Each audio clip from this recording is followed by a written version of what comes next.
pembacaan manaqib ya Sultanul Qulub Al-Habib Mundir bin Fuad Al-Musawa yang akan disampaikan oleh adik ipar beliau yaitu Al-Habib Ridha bin Ahmad bin Yahya.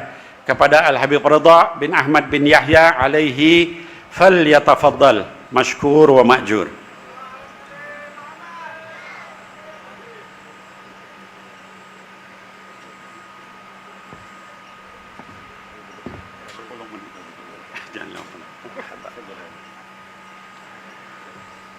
Alhamdulillah alladzi adhara al-wilayah ala awliya'ih biwasitatil habib Muhammadin sallallahu alaihi wasallam. Allahumma fassalli wa sallim ala sayyidina Muhammadin wa ala alihi wa sahbihi ajma'in. Allah subhanahu wa ta'ala telah menentukan ketentuannya kepada seorang yang dipilih untuk melanjutkan perjuangan baginda Rasul sallallahu alaihi wasallam. Beliau adalah Al-Habib Mundir bin Fuad yang nasab beliau lanjut di atasnya kepada Al-Habib Yasin bin Ahmad Al-Musawa bin Muhammad bin Ahmad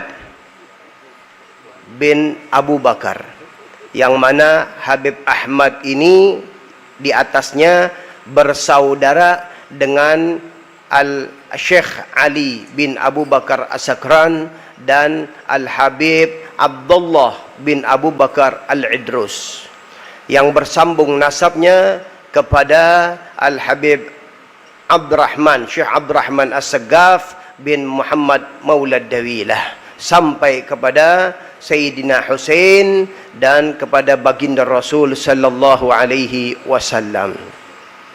Beliau adalah seorang yang muda akan tetapi pilihan dari Allah Subhanahu wa taala, yang beliau lahir di Cipanas pada tahun 1973 Masehi.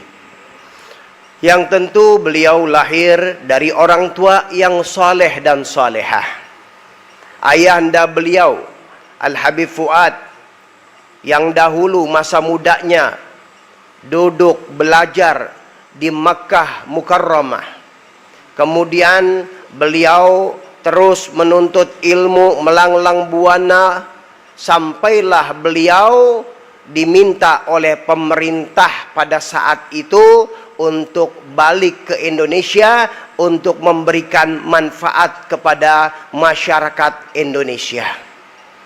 Maka beliau balik dan beliau mengambil tempat yaitu di Cipanas, satu perkampungan. Ketika beliau ayandanya ditanya kenapa memilih tempat yang jauh dari perkotaan, maka beliau menjawab mengenang daripada cerita Nabi Muhammad sallallahu alaihi wasallam yang ketika beliau kecil, beliau tinggal di daerah wilayah Taif, di daerah pegunungan, untuk menjaga keselamatan daripada anak keturunannya. Dan subhanallah, Allah subhanahu wa ta'ala jadikan Al-Habib Mundir pada saat itu dengar apa yang ada, lihat apa yang ada pada ayahandanya. Kemudian langsung menyaksikan bagaimana keindahan membaca Al-Quran dan kehusyuan dan kenikmatan yang ada pada ayahandanya meresap ke dalam hati Habib Mundir, yang pada saat muda Habib Mundir sudah orang yang termasuk di dalam cinta, di dalam berzikir kepada Allah Subhanahu wa taala dan berselawat kepada Nabi Muhammad sallallahu alaihi wasallam. Hadirin, saya pernah berjumpa masa muda dengan beliau. Beliau sudah pakai jubah masa muda. Beliau mengatakan, sebab saya melihat mimpi Sayyidina Ali bin Abi Thalib dengan pakaian seperti itu, jadi saya ikuti. Ini masih muda beliau, masih remaja beliau, karena wiridnya luar biasa, selawatnya luar biasa. Akhirnya sampailah beliau di masa menuntut ilmunya, beliau belajar dari satu pondok ke pondok lain, dari satu majelis kepada majelis lain, dari satu guru kepada guru lain. Yang selain daripada itu juga beliau mengambil berkah daripada para ulama, baik yang hidup di masanya ataupun yang sudah meninggal dunia. Beliau datang ziarah ke makam-makam yang beliau punya keyakinan yang baik, keyakinan yang hebat. Di antaranya beliau datang berziarah pada saat itu yang pada masih hidup, yang masa hidup adalah yang masyhur adalah Habib Umar bin Muhammad bin Hud Al-Attas, yang beliau mendapat perhatian istimewa dari Habib Umar. Kemudian juga beliau berziarah, sering beliau keluar Batang, yang sering kita dengar ceritanya ketika beliau di luar Batang, duit pas-pasan untuk beli peci atau buat ongkos pulang. Beliau korbankan ongkos pulang, beliau beli peci yang berwarna hijau, beliau jalankan ini adab kepada sahibul magam luar Batang. Karena beliau tidak melihat kuburan hanya sekedar kuburan. Yang beliau lihat adalah sosok yang istimewa yang ada di dalam makam tersebut. Maka berjalan waktu, datanglah Al-Habib Umar bin Muhammad bin Salim bin Hafidh hafizahullah, yang memilih para santri untuk digodok, untuk dididik oleh beliau langsung di negeri Hadramut, di kota Terim. Maka disinilah mulai Allah Subhanahu wa ta'ala munculkan permata yang terpendam dari Al-Habib Mundhir, yang dilihat oleh sosok Habib Ali Al-Jufri membisikkan kepada Habib Umar. Maka Habib Umar bin Hafidh, beliau menunjuk orang yang pakai peci hijau itu harus berangkat sekarang juga, jangan ditunda-tunda. Artinya dengan rombongan yang pertama. Maka jalanlah pendidikan, luar biasa adabnya beliau. Itu sebelum subuh beliau sudah nunggu di tempat Habib Umar, di keluar rumahnya Habib Umar. Takut kalau ada Habib Umar perlu apa-apa, maka beliau segera siap untuk berkhidmah. Berjalan beliau di dalam khidmahnya. Dan tentunya juga ada percikan daripada permata ini yang sudah diperhatikan Habib Mundhir ini oleh datuk-datuknya juga.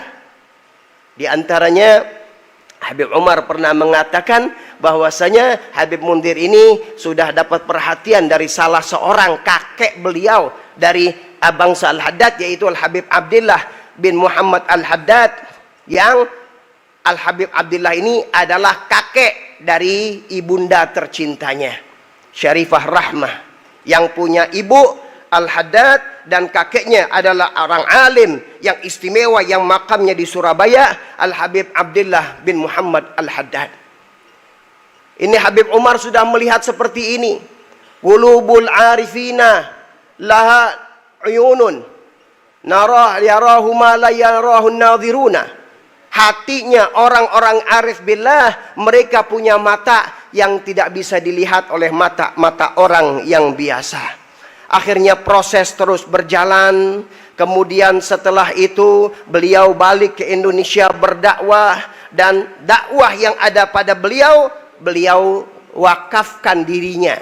Beliau tidak lagi mementingkan kepribadiannya. Beliau sakit, terus beliau berjalan. Beliau dalam keadaan asma, terus beliau berdakwah. Bahkan dari rumah sakit, beliau dibawa untuk berdakwah. Karena beliau sudah tidak peduli lagi, tidak ada lagi buat dirinya. Yang ada adalah bagaimana menggembirakan Allah dan Rasulnya, dan juga gurunya, yaitu yang bisa menyampaikan beliau kepada Allah Subhanahu wa ta'ala. Dengan berdakwah kita tahu mengorbankan hartanya, sampai beliau meninggal, beliau tidak punya rumah. Beliau meninggal tidak punya rumah, harta yang beliau dapatkan ratusan juta bahkan miliaran, itu semua beliau keluarkan di dalam jalan Allah Subhanahu wa taala. Maka akhirnya beliau dipanggil oleh Allah Subhanahu wa taala di tempat yang kita hadir bersama di sini, dan beliau juga meninggalkan para santrinya yang luar biasa, dakwahnya luar biasa, dan anak-anak beliau yang mudah-mudahan anak-anaknya